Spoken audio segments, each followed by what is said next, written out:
گناہ کبیرہ اور ان کی تباہ کاریوں کے عنوان سے کچھ باتیں آج کی اس نشست میں آپ کے گوش گزار کروں گا۔ اللہ تعالی میری زبان پر کلمۃ الحق جاری فرمائے۔ گناہ کبیرہ یا صغیرہ، اس کے بارے میں علماء کا باہم اختلاف ہے۔ امام ابو اسحاق اصفرائینی اور قاضی ابو بکر باقلانی اور دیگر علماء اشاعرہ اس بات کے قائل نہیں ہیں کہ گناہ چھوٹا ہوتا ہے۔ وہ کہتے ہیں ہر گناہ بڑا ہوتا ہے۔ جس سے یار ناراض ہو جائے، وہ جملہ، وہ عمل، وہ فعل، وہ قول چھوٹا نہیں، بڑا ہے۔ تو پھر صغیرہ اور کبیرہ کی جو تقسیم ہے یہ کیا معنی رکھتی؟ تو علماء کرام کے ایک طبقے کا موقف یہ ہے کہ ایک دوسرے سے اس کا موازنہ کیا جائے، فی نفس ہی چھوٹا نہیں، لیکن کچھ گناہ ان بڑوں میں اور زیادہ بڑے ہیں، اس لیے کہا جاتا ہے کہ یہ گناہ بڑے ہیں اور یہ ان میں سے بھی بڑے ہیں۔ لیکن ایک دوسرا طبقہ صغیرہ اور کبیرہ گناہوں کی تقسیم کا قائل ہے، اور اس پہ قرآن مجید کی اس آیت کو بطور دلیل پیش کرتے ہیں جو میں نے آپ کے سامنے تلاوت کی، کہ اللہ تعالیٰ جل شانہ ارشاد فرماتا ہے اگر تم بڑے گناہوں سے اجتناب کرو تو باقی گناہ تمہارے میں ویسے ہی معاف فرما دو۔ بڑے گناہ ان سے بچا جائے تو چھوٹے گناہ خود بخود ختم ہوتے رہتے ہیں۔ وضو کریں تو گناہ جھڑ جاتے ہیں۔ جمعے سے لے کر جمعے تک، ایک نماز سے لے کر دوسری نماز تک درمیان میں جو ہونے والے گناہ ہیں، یہ نمازیں، یہ جمعے، ان کا کفارہ ہے۔ نیکیوں کے کرنے سے گناہ ختم ہوتے ہیں۔ جب گناہ بندہ کرتا ہے تو دل پر ایک سیاہ نقطہ لگتا ہے، اگر نیکی کرتا ہے تو وہ مٹ جاتا ہے۔ تو اس سے مراد علماء کہتے ہیں صغیرہ گناہ ہیں، چونکہ جو کبیرہ گناہ ہیں وہ بغیر توبہ کے معاف نہیں ہوتے۔ جو صغیرہ گناہ ہیں وہ جڑتے رہتے ہیں، نماز سے جڑ جاتے ہیں۔ حدیث میں آتا ہے جب کوئی بندہ نماز کے لیے کھڑا ہوتا ہے تو اللہ تعالیٰ جل شانہ فرشتوں کو کہتا ہے اس کے گناہ اتار کے ایک سمت ڈھیر لگا دو۔ فرشتے اس کے گناہ ایک سمت ڈھیر لگا دیتے ہیں تاکہ یہ میرا بندہ پاک صاف ہو کے میرے حضور کھڑا ہو۔ تو جب وہ نماز پڑھ کر فارغ ہو کے جانے لگتا ہے تو فرشتے عرض کرتے ہیں مالک یہ جو گناہ اس کے اتارے تھے یہ اترے رہنے دیں یا اس کے ساتھ لگا دیں؟ تو اللہ تعالیٰ فرماتا ہے اب اترے ہیں تو اترے ہی رہنے دو، میرا بندہ پاک صاف و ستھرا ہو کے گھر جائے۔ حضرت سلمان فارسی اور حضرت عثمان رضی اللہ تعالی عنہما، یہ حضرت عثمان بن عفان کے علاوہ کوئی اور عثمان نامی سے آدمی ہیں، یہ اکٹھے سفر میں تھے۔ راستے میں ایک درخت آیا، خزاں کا موسم تھا، ایک شاخ جھکی ہوئی تھی جس پہ زرد پتوں کا گہنا تھا۔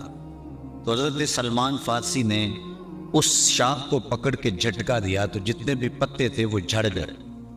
تو حضرت سلمان فارسی نے حضرت عثمان سے کہا اے عثمان تو نے مجھے پوچھا نہیں کہ میں نے ایسا کیوں کیا ہے؟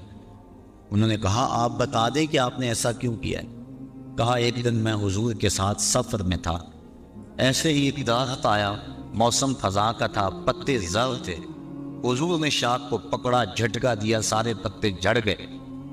حضور نے جب یہ عمل کیا تو میں اس منظر کو دیکھ کے معذور ہوتا رہا۔ آقا کریم نے میری سمت دیکھا اور فرمایا سلمان تو نے مجھے پوچھا نہیں کہ میں نے ایسا کیوں کیا؟ تو میں نے بھی یوں ہی عرض کی حضور آپ ارشاد کر رہے ہیں کہ آپ نے ایسا کیوں فرمایا؟ تو میرے آقا کریم نے ارشاد فرمایا اے سلمان جس طرح میں نے اس شاخ کو پکڑا اور جھٹکا دیا اور اس کے اوپر کوئی پتا باقی نہیں بچا، جب انسان نماز کے لیے کھڑا ہوتا ہے یوں ہی سارے گناہ جھڑ جاتے۔ تو یہ صغیرہ گناہ ہوتے ہیں، وضو سے جڑتے ہیں، نماز سے جڑتے ہیں، نیکی کرے تو گناہ مٹ جاتا ہے۔ انسان کے اچھے اعمال سے، صلہ رحمی سے، شفقت کا ہاتھ کسی یتیم کے سر پہ رکھنے سے اور صدقہ و خیرات کرنے سے، کسی بھوکے کو کھانا کھلانے سے گناہ جڑتے رہتے ہیں۔ لیکن جو کبیرہ گناہ ہیں وہ توبہ سے ختم ہوتے ہیں۔ اس لیے صغیرہ اور کبیرہ کی تقسیم کا ایک طبقہ قائل ہے، اور احادیث کے اندر مختلف تعداد صغیرہ اور کبیرہ کی ہے۔ بعض علماء کہتے ہیں کہ جو کبیرہ گناہ ہیں ان کی تعداد 7 ہے۔ بخاری اور مسلم میں متفق علیہ روایت ہے، حضور علیہ السلام نے فرمایا کہ 7 چیزیں مہلکات میں سے، موبقات میں سے، ہلاک کر دینے والی ہیں، اور حضور نے وہ 7 گناہ گنوائے ہیں۔ بعض نے کہا کہ یہی کبیرہ ہیں، بعض نے کہا کہ ایک روایت میں 9 کبائر کا تذکرہ آتا ہے، لہذا 9 گناہ کبیرہ ہیں۔ امام ذہبی نے الکبائر کے اندر 70 گناہوں پر تبصرہ کیا ہے، اور آپ کا موقف یہ ہے کہ یہ 70 گناہ کبیرہ ہیں۔ الزواجر کے اندر ابن حجر نے 467 گناہ لکھے، اور ان کا عذاب اور ان کی تفصیل آگے لکھی۔ ان کے قول کے مطابق اور تحقیق کے مطابق تقریباً 500 کے قریب گناہ کبیرہ ہے۔ بہرحال اس وقت ان تمام گناہوں کی فہرست اور ان پر گفتگو اس تھوڑے سے وقت میں ممکن تو نہیں ہے۔ چند ایک گناہوں پر کچھ باتیں آپ کے گوش گزار کروں گا۔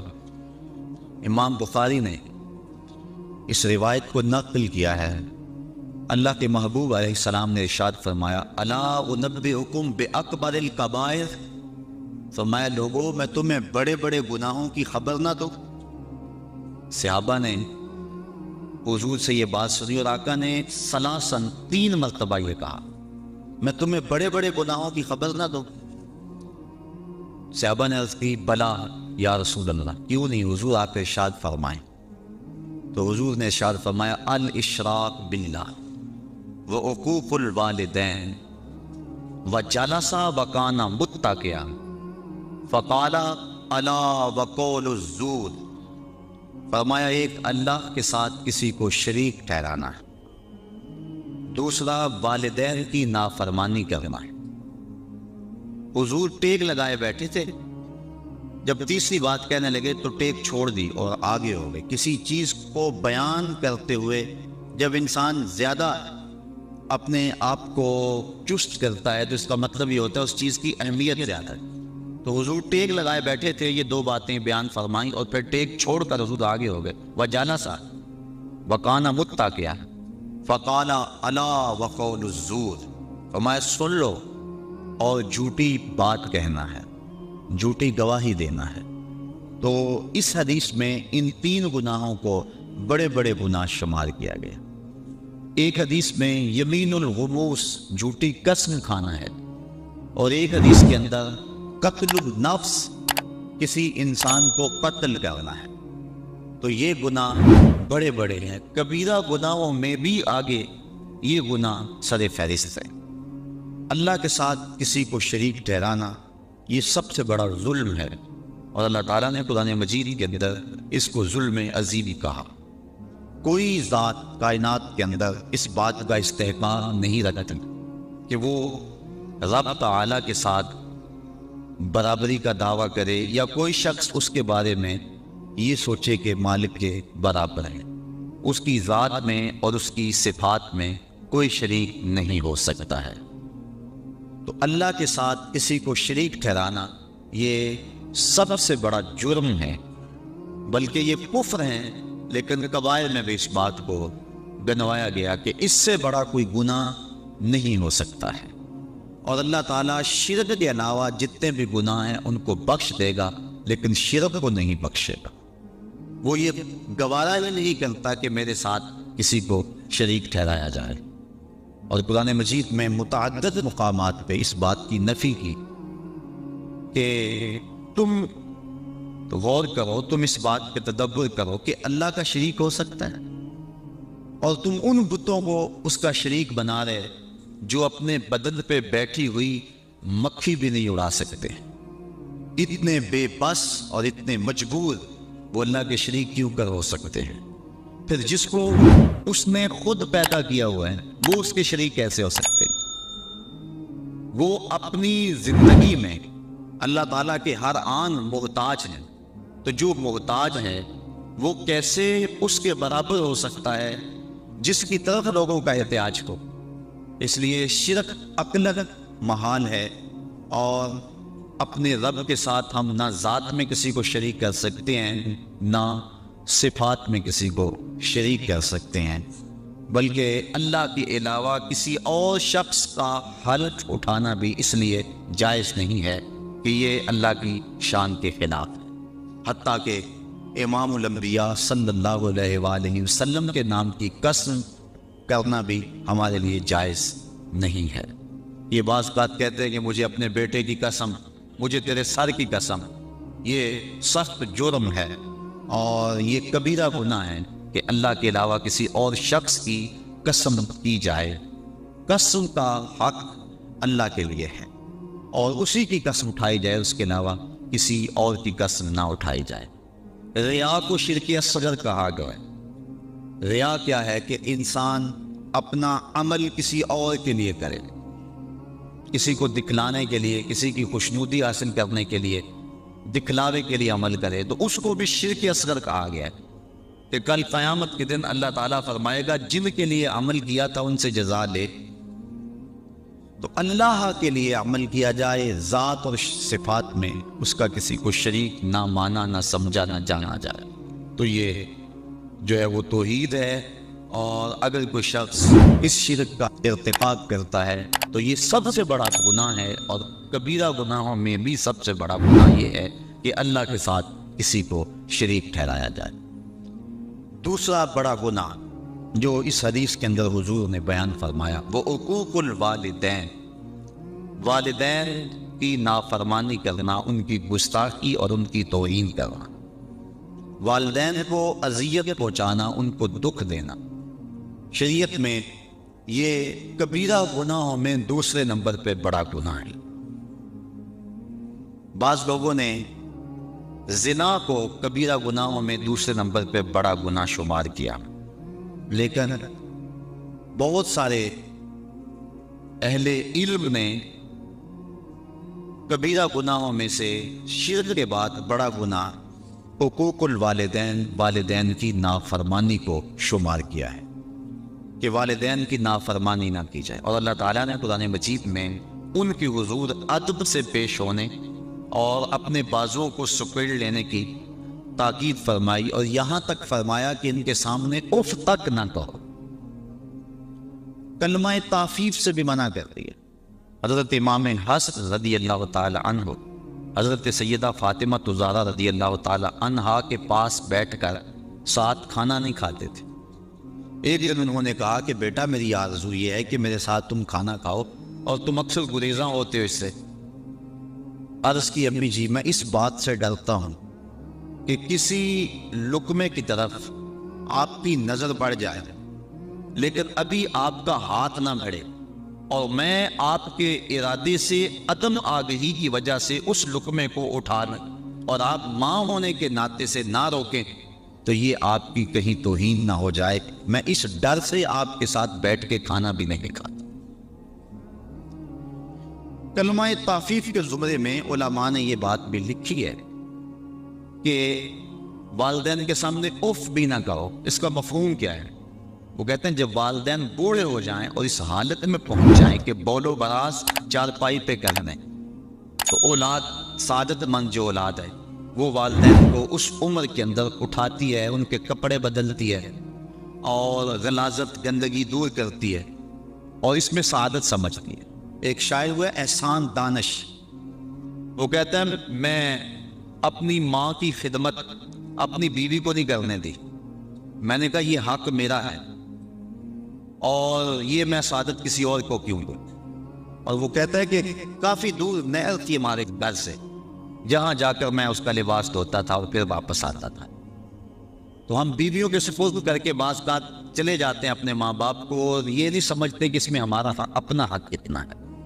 ان کی سعادت مندی کہ اگر وہ تعاون کریں، لیکن یہ اولاد کی ذمہ داری ہے کہ وہ اپنے ماں باپ کی خدمت کریں، اور ماں باپ کی خدمت کرنے والا دنیا کے اوپر ہی لک جزا پاتا ہے۔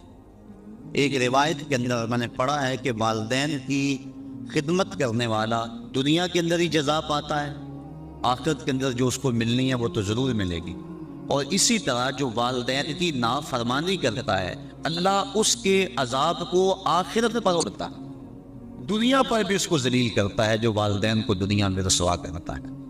اور آپ دیکھ لیں معاشرے کے اندر جس نے والدین کو دکھ دیا وہ دنیا میں بھی ذلیل ضرور ہوا، بلکہ صوفیاء نے کتب تصوف میں لکھا ہے، اس کی معید ایک حدیث بھی ہے کہ جس نے والدین کے لیے روزانہ دعا کی، والدین زندہ ہیں یا فوت ہو گئے، معمول بنا لیا کہ ان کے لیے مغفرت کی دعا کرے، تو کہتے ہیں ساری زندگی اس کے رزق میں بے برکتی نہیں آ سکتی۔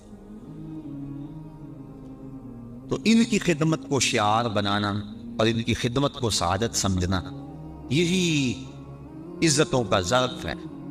بلکہ ذرا غور کیجئے، صحابہ میں روایت ہے حضور علیہ السلام کی خدمت میں ایک شخص حاضر ہوا، عرض کی حضور میں آپ سے اذن جہاد طلب کرتا ہوں، جہاد پہ جانا چاہتا ہوں۔ تو جواب ارشاد فرمایا احی والدہ کا، کیا تیرے والدین زندہ ہیں؟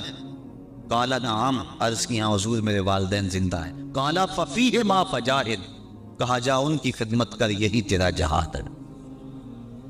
باپ فالج میں گرا ہوا ہے اور بیٹا تبلیغی چلا کاٹنے جا رہا ہے، کوئی قبولیت نہیں ہے۔ ماں کو ضرورت ہے اور وہ تڑپ رہی ہے، بیٹے کو آوازیں دے رہی ہے، اور بیٹا پیر کے دربار پہ اپنی داڑھی سے جھاڑو دے رہا ہے۔ ماں باپ کو سخت ضرورت ہے اور بیٹا جہاد پہ گیا ہوا ہے، شریعت نے اس کی اجازت نہیں دی، اس کی حوصلہ شکنی کی ہے۔ اگر کوئی اور تمہارا بھائی ان کی خدمت کرنے والا موجود ہے تو پھر ان کے اذن سے تم جا سکتے ہو، لیکن اگر ان کو ضرورت ہے تو تمہاری سب سے بڑی نیکی یہ ہے کہ تم ان کی خدمت، ان کی دعائیں لو، ان کی رضا میں اللہ کی رضا ہے۔ دیکھ لو حضرت اویس کرنی رضی اللہ تعالیٰ عنہ صحابی نہیں بنے، حضور اپنی قمیض کے بٹن کھول کے لمبی لمبی سانسیں لیتے ہیں اور فرماتے ہیں مجھے یمن سے یار کی خوشبو آتی۔ کسی نے کہا حضور یمن تو اتنا دوری نہیں ہے، لوگ کہاں کہاں سے آگے آپ کو ملنے کے لیے، زیارت کے لیے، اتنا پیار آپ کا اس سے، تو وہ آپ کی زیارت کے لیے بھی نہیں آیا؟ تو فرمایا اس کی بوڑھی اور نابینا ماں ہے، اس کی خدمت سے میرے حضور آنے سے روکے ہوئے ہے۔ تو جو والدین کی تعظیم اور عزت کرتا ہے وہ برکتیں پاتا ہے اور حضور کا محبوب بنتا ہے۔ بلکہ حضور نے فرمایا کوئی اویس سے ملے اور میرا سلام کہے اور اسے کہے کہ میری امت کی بخشش کی دعا کرے، تو یہ طے ہو گیا کہ جو ماں باپ کی خدمت کرتا ہے اللہ اس کی دعائیں رد نہیں کرتا ہے۔ بلکہ حضرت اویس کرنی کو حضرت عمر فاروق اور حضرت علی المرتضیٰ ملے، جا کے حضور کا سلام دیا، حضور کا جب نام سنا تو آنکھوں میں آنسو امٹ آئے اور زاروں کے تار رونے لگے۔ کہا بتاؤ حضور کے لبوں پہ میرا نام کیسے آیا تھا، کیسے کہا تھا اویس کو میرا سلام دو؟ جب پیار اور محبت کا یہ عالم دیکھا تو کہا اویس اتنا پیار حضور سے تو ملنے کیوں نہیں آیا، زیارت کے لیے کیوں نہیں آیا؟ حضرت اویس کرنی رضی اللہ تعالیٰ عنہ نے فرمایا اچھا تم نے میرے رسول کی زیارت کی ہے؟ کہا ہاں، صبح و شام حضور کے قرب میں رہتے تھے۔ کہا بتاؤ پھر حضور کے ابرو جڑے ہوئے تھے یا کھلے ہوئے تھے؟ اب ایک لمحے کے لیے حیران ہو گئے۔ کہا میں نے نہیں کی، مجھ سے پوچھنا ہو۔ کوئی دور سے دیکھتا اسے جڑے ہوئے نظر آتے، قریب آ کے دیکھتا اسے کھلے ہوئے نظر آتے۔ معلوم ہوا جو ماں باپ کی خدمت میں لگا ہوا ہے وہ حضور کے قرب سے بھی معلوم نہیں ہے، وہ حضور کے قرب کی دولت سے بھی مانا ہوا۔ تو والدین کے ساتھ حسن سلوک کرنا اس کی تاکید کی گئی اور ان کی ناراضگی سے بچا جائے۔ جب والدین ناراض ہو جائے تو رب ناراض ہو جاتا ہے۔ اللہ کی رضا والدین کی رضا میں چھپی ہوئی ہے اور اس کی ناراضگی والدین کی ناراضگی کے اندر چھپی ہوئی ہے۔ اللہ اکبر۔ تو والدین کی نافرمانی یہ دوسرا بڑا گناہ ہے اور اس سے اجتناب کرنا چاہیے اور ماں باپ سے معذرت کر کے ان سے معافی مانگ لینی چاہیے۔ علماء کہتے ہیں کہ 3 اشخاص سے ہاتھ جوڑ کر معافی مانگنے میں کوئی شرم محسوس نہیں کرنی چاہیے۔ ایک والدین، دوسرا استاد اور تیسرا شیخ۔ یہ 3 ہستیاں ایسی ہیں کہ کوئی غلطی ہو جائے تو فوراً معذرت کر دو۔ ماں باپ تو ویسے ہی جلدی معاف کر دینے والے ہوتے ہیں، ان کا تو دل ہی بڑا نرم ہوتا ہے۔ ایک صحابی، ان کی روح پرواز نہیں ہو رہی تھی، تو حضور علیہ السلام تشریف لے گئے ہیں، تو آقا کریم نے پوچھا کہ اس کی ماں ہے؟ عرض کی ہاں حضور ہے۔ حضور اس کے ہاں تشریف لے گئے، فرمایا کہ تیرا اور تیرے بیٹے کا ماجرا کیا ہے؟ عرض کی حضور وہ اپنی بیوی کی بات کو میری بات پہ ترجیح دیتا تھا اور میں اس کو معاف نہیں کرنا۔ حضور فرمایا بلال اٹھو اور لکڑیاں اکٹھی کرو، اور جب آگ روشن ہوئے پھر مجھے بتانا۔ عرض کی حضور یہ لکڑیاں کیوں اکٹھی کرنی اور آگ کیوں جلانی ہے؟ کہا اگر تم معاف نہیں کرو گی تو اس کی روح نہیں نکلے گی، تو اسے میں آگ میں جلاؤں گا۔ تو ماں نے عرض کی حضور میں نے معاف کر دیا۔ تو کہا بلال جلدی جاؤ تلقین کرو اسے کلمے کی۔ تو جب وہ دوڑے، ان کے لبوں کے اوپر پہلے ہی کلمہ جاری تھا۔ تو ماں باپ کی نافرمانی، ماں باپ کی ناراضگی اللہ کی ناراضگی کا سبب بن جاتا ہے۔ یہ دوسرا بڑا جرم ہے۔ تیسرا کبیرہ گناہ قتل النفس، کسی جان کو قتل کرنا۔ جس نے کسی ایک انسان کو قتل کیا گویا اس نے پوری انسانیت کو قتل کیا، اور جس نے کسی ایک انسان کی زندگی بچائی گویا اس نے پوری انسانیت کو زندگی بخشی۔ اور اللہ تعالیٰ فرماتا ہے جس نے کسی مومن کو جان بوجھ کر قتل کیا اس کی سزا جہنم ہے۔ اور حدیث میں آتا ہے کہ مومن کو حق کے علاوہ تم قتل نہیں کر سکتے ہو، اور حق تین ہیں: ایک شادی شدہ زانی، ایک قتل کے بدلے قتل قصاص، اور تیسرا دین سے بغاوت کرنے والا۔ آپ اس حق میں کسی کو قتل کریں گے، اس کے علاوہ آپ کسی کو قتل نہیں کر سکتے۔ تو مومن کو قتل کرنا سخت جرم ہے، بلکہ حضور نے ارشاد فرمایا جب دو مومن آپس میں الجھ پڑتے ہیں اور ایک دوسرے کے ساتھ لڑتے ہیں تو قاتل اور مقتول دونوں جہنمی ہیں۔ عرض کی حضور قاتل تو جہنمی ہوا، مقتول کیسے جہنمی ہوا؟ فرمایا وہ بھی اپنے بھائی کے قتل کرنے پہ حریص تھا، یہ الگ بات ہے کہ اس نے پہلے اس کو قتل کر دیا، لہذا دونوں جہنمی۔ اور ایک حدیث میں آتا ہے کہ جس نے قتل کے اندر نصف جملے سے بھی مدد، پورا جملہ نہیں کہا، آدھا جملہ کہا، اور اتنی مدد کسی کے قتل نہیں کی، تو فرمایا قیامت کے دن اس کی دونوں آنکھوں کے درمیان لکھ دیا جائے گا کہ یہ اللہ کی رحمتوں سے محروم ہے۔ یہ جو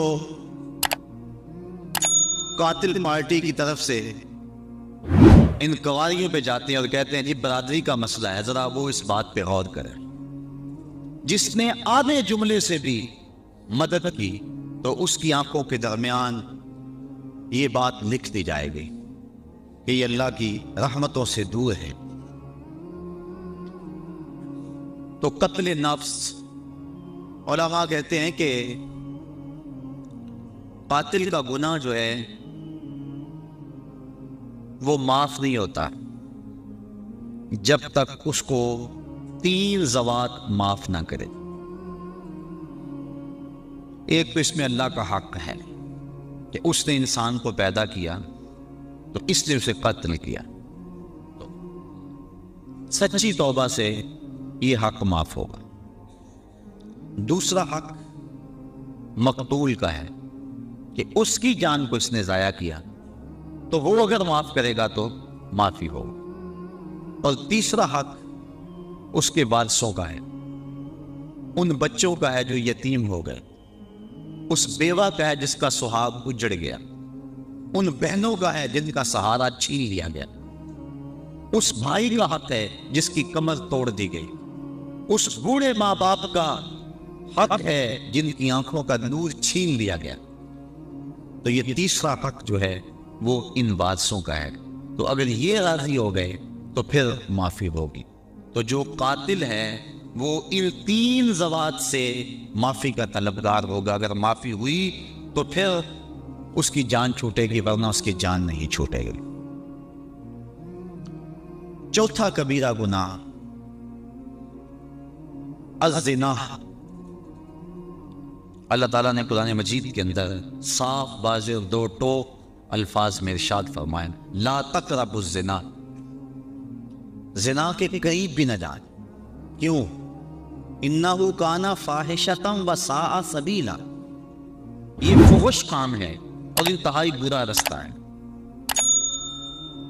عقلاً بھی اس میں فحاشی ہے، شرعاً بھی اس میں فحاشی ہے، اور عادتاً بھی اس میں فحاشی ہے۔ تو کوئی بھی شریف شخص زنا کا ارتکاب نہیں کرتا، اور حدیث میں آتا ہے جب زانی زنا کرتا ہے تو اس سے ایمان نکال لیا جاتا ہے،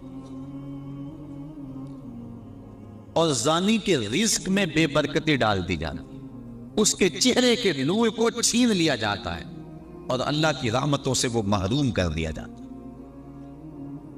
اللہ کے محبوب علیہ السلام کی بارگاہ میں ایک شخص حاضر ہوا، اسلام اس نے قبول کیا، اور عرض کی حضور میرے میں بڑے گناہ ہیں اور میں وہ چھوڑنے کا آپ سے وعدہ کرتا ہوں، لیکن مجھے لت پڑی ہے زنا کی، وہ میں نہیں چھوڑ سکتا۔ اب حضور رحمت للعالمین حکیم نبی کیسے اس کی تربیت فرماتے؟ اس نے کہا سارے گناہ چھوڑ دوں گا، زنا نہیں چھوڑ سکتا۔ فرمایا تو کیا پسند کرتا ہے کہ تیری ماں کے ساتھ کوئی زنا کرے؟ اس نے عرض کی حضور میں یہ پسند نہیں کرتا۔ تو فرمایا جس کے ساتھ تو زنا کرے گا وہ بھی کسی کی ماں ہو۔ اس طرح فرمایا تو پسند کرتا ہے کہ کوئی تیری بہن کے ساتھ زنا کرے؟ اس نے کہا حضور یہ میں کیسے پسند کرتا ہوں؟ تو فرمایا کہ جس کے ساتھ تو زنا کرے گا وہ کسی کی بہن ہو سکتی ہے۔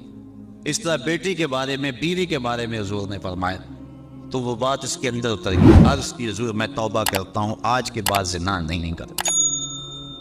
زنا اللہ کو سخت ناپسند ہے۔ اللہ تعالیٰ جل شانہ نے حد مقرر فرمائی، جو شخص زنا کرتا ہے اس کو 100 کوڑے مارو، اور اگر کوئی شادی شدہ ہے اور پھر اس شادی شدہ سے اس فعل کا ارتکاب ہوتا ہے تو شریعت میں حکم ہے کہ اس کو سنسار کیا جائے۔ اللہ تعالیٰ گوارا نہیں کرتا کہ وہ میری زمین پہ رہے، کہا اس کو سنسار کر دو، پتھر مار مار کے ہلاک کر دو، یہ اس کی سزا ہے۔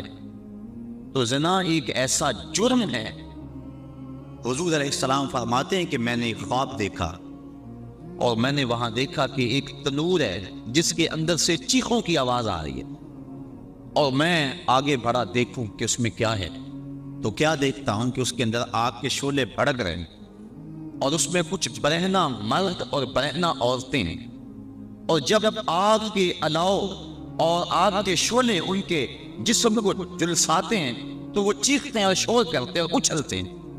میں نے جبریل سے پوچھا کہ یہ لوگ کون ہیں؟ تو جبریل امین نے کہا حضور یہ وہ لوگ ہیں جو زنا کیا کرتے تھے۔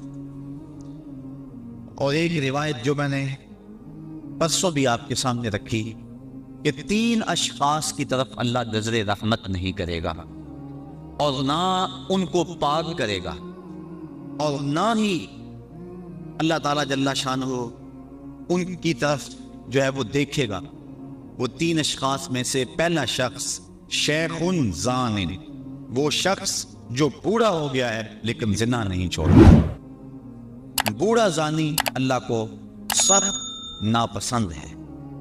تو یہ ایسا کبیرہ گناہ ہے جس سے حضور نے ارشاد فرمایا کہ جس قوم میں زنا پھیل جاتا ہے اس قوم کے اندر ایسی بیماریاں جنم لیتی ہیں جو اس سے قبل تم نے نہیں سنی ہوں گے۔ یہ ایڈز کے نام سے بیماری سابقہ اس کی مثال بھی نہیں ہے۔ تو جس قوم کے اندر یہ برائی پھیلتی ہے اس میں ایسی نئی نئی بیماریاں جنم لیتی ہیں، اور اللہ کی رحمتیں اس قوم سے اٹھا لی جاتی ہیں، ان لوگوں کے چہروں سے نور کچھ لیا جاتا ہے، اور سود کی جو سزائیں ہیں وہ بہت ساری ہیں، اور سب سے کم درجہ جو ہے حضور علیہ السلام نے فرمایا وہ اس کے برابر ہے کہ جیسے کوئی شخص اپنی ماں کے ساتھ زنا کرتا ہے۔ آج ہمارے اس معاشرے کے اندر سود کی لعنت سرایت کر گئی ہوئی ہے، اور اس کا نام بدل کے ہم اس کو اختیار کیے ہوئے ہیں۔ اگر شراب کی بوتل پہ روح افزا کا لیبل لگا لیا جائے تو اس کی ماہیت تو نہیں بدلتی. تو سود کا ہم نے مختلف انداز سے اس کے نام رکھ لیے، اور معاشرے کے اندر ہم کہتے ہیں کہ جی ہمارا کام نہیں چلتا، کیا کریں مجبور ہیں. اور کئی بہانے ہیں لوگوں کے پاس، اور کئی باتیں اس حوالے سے. قرب قیامت کے فتنوں کو بیان کرتے ہوئے ارشاد فرمایا کہ قرب قیامت میں اگر کسی کے پاس سود نہیں پہنچے گا تو اس کا دھواں ضرور پہنچے گا. یعنی ایسے حالات بن جائیں گے، لوگ اللہ سے اتنے دور ہو جائیں گے. تو سود ایک ایسی بیماری ہے، ایسا جرم ہے کہ جس کی سزا قیامت کے دن اللہ تعالیٰ نے قرآن مجید میں فرمائی کہ وہ ایسے اٹھایا جائے گا جس طرح کسی شخص کو شیطان نے مس کیا ہوا ہے، اور اس کی جو حالت ہوتی، یہ جو کہتے ہیں اس کو جن آ گیا اور اس کو اپنی ہوش نہیں رہتی، گرتا ہے دائیں بائیں. جو سود خور ہے کل قیامت کے دن اس طرح اٹھایا جائے گا کہ جس طرح کسی کو شیطان نے مس کیا ہو، اور وہ جس طرح مجنون اور اس کی حالت غیر ہوتی ہے، قیامت کے دن اس طرح جو ہے وہ سود خور اٹھایا جائے گا. حبیب اجوی بہت بڑا سود خور ہے، گزر رہا ہے سڑک سے، بچے کھیل رہے ہیں. اس وقت کچی سڑکیں ہوتی تھیں، تو اس کے پاؤں سے گرد اڑی. تو جب گرد اڑی تو ان بچوں نے کہا پیچھے ہٹ جاؤ، یہ سود خور جا رہے ہیں، کہیں ایسا نہ ہو کہ اس کے پاؤں سے اڑنے والی گرد تمہارے اوپر پڑ جائے اور تمہیں جہنم کی آگ میں ڈالا جائے. ان بچوں کی بات ابھی بجمی نے سنی اور بڑا پریشان ہوا. بعض کا ایک جملہ بندے کو بدل دیتا ہے. میں پچھلے دن سنت اور بدعت کے عنوان سے کچھ باتیں کی، تو میں جب واپس یہاں سے نکلا ہوں تو کتنے لوگوں نے مجھے یہ بات کہی ہے کہ آپ دعا کریں کہ جب دوبارہ ہم آپ کو ملے تو ہمارے چہرے پہ سنت کا نور ہو. تو بعض کا وقت ایسا ہوتا ہے کہ ایک جملہ اندر اتر جاتا ہے. ان بچوں نے کہا پیچھے ہٹ جاؤ، کہیں ابھی بچمی کے پاؤں سے اڑنے والی دھول تمہارے اوپر پڑ گئی تو تم جہنمی نہ ہو جاؤ. تو ابھی بچمی بڑا رویا، جہاں گیا وہاں واپس پلٹا، اور اس نے پکی توبہ کر لی کہ مالک آج کے بعد سودی کاروبار نہیں کرو. تو جب واپس آیا تو وہی بچے بھی کھیل رہے تھے، اور اس کے دل میں شرمندگی تھی ان بچوں سے. گزرنے لگا تیزی سے تو گرد زیادہ اڑی. تو بچوں نے ایک دوسرے سے کہا اور جلدی جلدی آگے ہو جاؤ، اگر حبیب اجمی کے پاؤں سے اڑنے والی دھول تمہارے بدن کے کسی حصے میں پہنچ گئی تو تمہیں اللہ جنت کی بہاریں عطا فرما دے. قیامت کے دن کچھ لوگوں کے بڑے بڑے جسم ہوں گے، حدیث میں آتا ہے، اور حضور نے اسی منظر کو دیکھا، اور بدن ہوگا جس طرح شیشہ ہوتا ہے، اور اس کے اندر حضور نے دیکھے سانپ ہیں اور بچھو ہیں، اور وہ شخص اٹھتا ہے تو اس سے اٹھا نہیں جاتا. پوچھا جبریل یہ کون لوگ ہیں؟ فرمایا یہ وہ لوگ ہیں جو سود کھایا کرتے تھے. تو سود کھانا، سود کھلانا، سود لکھنا، سود کی رقم پہ گواہ بننا، یہ سارے جرم کے اندر برابر کے شریک ہے. اللہ ہمیں اس لعنت سے محفوظ فرمائے. اگر کسی کے کاروبار کے اندر سود کا ایک ذرہ بھی ہے تو وہ جلدی سے اپنے کاروبار کو پاک کر دے، کیونکہ سود میں فائدہ کوئی نہیں ہے، سود میں نقصان ہی نقصان ہے. اللہ تعالیٰ فرماتا ہے کہ وہ ربا کو گھٹاتا ہے اور جو تم صدقات دیتے ہو اس کو بڑھاتا ہے. عقل انسانی کہتی ہے کہ جو سود لیتے ہیں اس سے تو مال میں اضافہ ہوتا ہے، اور زکوٰۃ نکالیں تو اس میں مال میں کمی ہوگی، لیکن اللہ فرماتا ہے نہیں، اس میں زیادتی ہوگی، اس میں کمی ہوگی. ایک روایت میں آتا ہے کہ جب بندہ صدقہ کرتا ہے تو رحمان اس کو اپنی قدرت کی مٹھی میں لے لیتا ہے، اور پھر اتنی تیزی کے ساتھ وہ صدقہ بڑھتا ہے جس طرح گھوڑا بڑھتا ہے. اور کل قیامت کے دن چھوٹا سا جو صدقہ کیا جائے گا اس کو ایسے ملے گا جس طرح بہت پہاڑ ہوتا ہے. تو صدقے بڑھتے ہیں اور سود جو ہے اس سے رزق سمٹتا ہے اور زندگی کے اندر بے چینی اور اس طرح پیدا ہو جاتا ہے. 7واں گناہ جس کو کبائر میں شمار کیا گیا وہ شراب نوشی ہے. ایک روایت میں آتا ہے شارب الخمر کعابد الوسط، شراب پینے والا بت پوجنے والے کی طرح ہے۔ حضور نبی رحمت صلی اللہ علیہ وسلم نے ارشاد فرمایا کہ جو شخص دنیا پر شراب پیتا ہے اللہ قیامت کے دن اسے طینۃ الخبال پلائے گا۔ صحابہ نے عرض کی حضور یہ طینۃ الخبال کیا ہے؟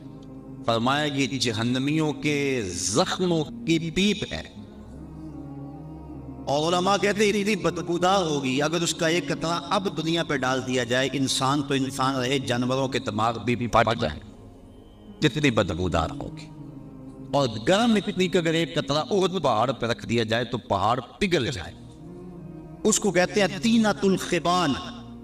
تو طینۃ الخبال ان کو پلایا جائے گا جو شراب پیتے ہیں، اور اللہ تعالیٰ نے شراب کی حد مقرر کی ہے کہ اس کو کوڑے مارے جائیں۔ اور آپ جانتے ہیں کہ شراب کی پہلے حرمت نہیں تھی، اور یہ لوگ عرب کے لوگ ان کی گھٹی میں شراب رکھی ہوئی تھی، اور کئی قسموں کی شرابیں پینے کا مزاج رکھتے تھے، بلکہ اپنی شاعری میں فخر و مباحات کے ساتھ شراب کا تذکرہ کرتے تھے۔ 1000 کے قریب شراب کے نام ہیں لغت عرب میں، اور اس قدر ان کے لیے فخریہ بات تھی۔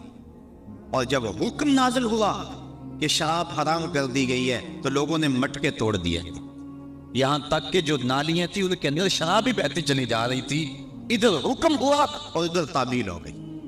یہ تھی ان کی زندگی، وہ حکم کو ترجیح دیتے تھے۔ جب حکم ہو گیا، ایک حضور خطبہ فرما رہے تھے، کچھ لوگ کھڑے تھے تو حضور فرمایا بیٹھ جاؤ، تو ایک صحابی گھر سے نکل رہے تھے، ابھی گلی میں ہی تھے، انہوں نے وہاں سنا تو وہیں بیٹھ گئے، کہا حضور نے کہہ دیا ہے بس عمل ہو گیا۔ یہ تھی ان کی زندگی اور یہ تھے ان کے شب و روز۔ اور صحابہ 10 آیتیں تلاوت کرتے تھے، اتنی دیر تک آگے تلاوت نہیں کرتے تھے جب تک 10 پہ عمل نہیں ہونے۔ تو شراب ایک ایسا عمل ہے کہ جس کی سزا بڑی سخت ہے، دنیا پر بھی اور آخرت کے اندر بھی۔ اس کو طینۃ الخبال پلایا جائے گا۔ شرابی کی جو سزائیں ہیں اور جو اس کی تباہ کاریاں ہیں وہ تو ہیں، لیکن اس کی ایک بہت بڑی سزا یہ ہے کہ جو شرابی ہے یا اور بھی کسی طرح کا نشہ کرتا ہے، اس کو مرتے وقت کلمہ نصیب نہیں ہوتا۔ اللہ تعالیٰ جل شانہ ہمیں اس سے محفوظ و مامون فرمائے۔ کبیرہ گناہوں میں سے ایک گناہ النیاحہ، جب کوئی شخص فوت ہو جائے تو نوحے کرنا، یہ بالخصوص عورتوں میں ہے، مردوں میں بھی پایا جاتا ہے لیکن زیادہ طور یہ بیماری عورتوں میں۔ کوئی کہتا اللہ تجھے ترس نہ آیا، یہ جملہ تو خیر کفر ہے، اگر کسی نے کہا تو اس کو تجدید ایمان لازم ہے۔ جب کوئی دکھ پہنچے تو ظاہر اسلام دین فطرت ہے، اسلام یہ نہیں کہتا کہ تم اظہار غم نہ کرو، لیکن اظہار غم کے 4 طریقے ہیں۔ دل کا غم، آنکھوں کا غم، زبان کا غم، ہاتھوں کا غم۔ دل کا غم کیا ہے کہ دل دکھ سے بھر جائے۔ آنکھوں کا کیا غم ہے؟ آنسو بہائیں۔ زبان کا کیا غم ہے کہ بابیلا کیا جائے۔ اور ہاتھوں کا غم کیا ہے کہ گریبان نوچا جائے، منہ پہ تھپڑ مارے جائیں، بال کھینچے جائیں۔ پہلے 2 غم رحمان کی طرف سے اور دوسرے 2 شیطان کی طرف سے۔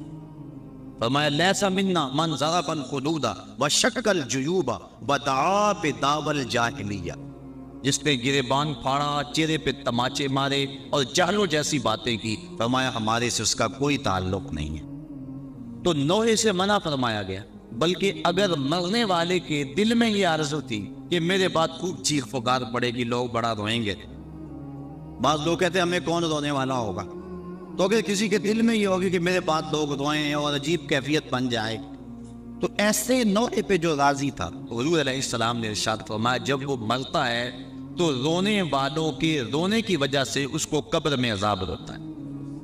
جتنا لوگ زیادہ روئیں گے اتنا ہی اس کو عذاب دیا جاتا ہے، اگر وہ اس پہ راضی تھا۔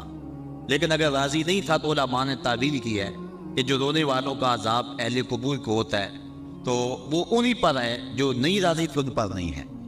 تو نوحے سے منع کر دیا گیا۔ باقی آنکھوں سے آنسو بہائے جا سکتے، بلکہ وہ اظہار محبت ہے۔ جب حضور کا بیٹا انتقال کر گیا، شہزادہ رسول حضرت ابراہیم علیہ السلام، تو حضور تشریف لائے